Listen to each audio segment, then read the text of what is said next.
Here's 3 fitness myths I wish I knew when I first started my fitness journey. You don't need protein powder to build a good physique. I went from this to this and I didn't have any protein powder whatsoever. Got all my protein from natural sources.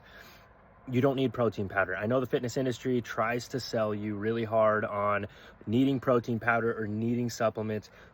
When it comes to supplements, they really only give you a 5% edge, if that, if everything else is perfect in your routine.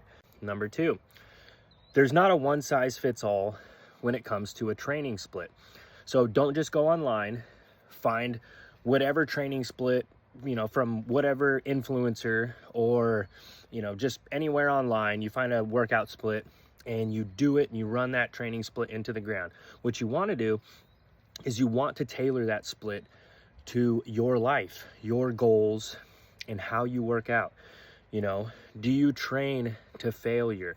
What is your work schedule?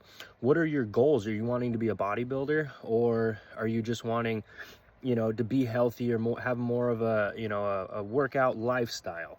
Those are all things to consider when it comes to a workout split. More things is how is your recovery? Do you have any weak spots or weak muscle groups that need to be targeted more than other? This is where like people have good genetics for their chest or for their arm. Maybe their arms are bigger than, proportionally compared to everything else on their body.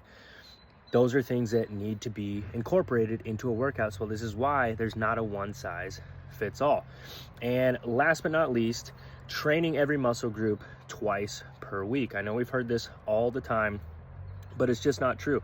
Again, what are your goals?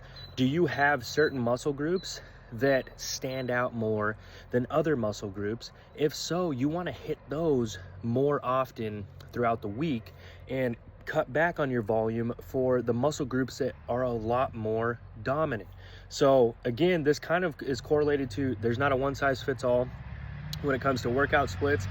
And there's not a one size fits all when it comes to how many times per week should you train a muscle group. There are some muscle groups that you can train 3 times, maybe even a little bit more. I would kind of top out at about 3 times for most muscle groups, but those are muscle groups that are lagging that you can put a little bit more emphasis on. So anyways, I hope this helps. Like and follow for more.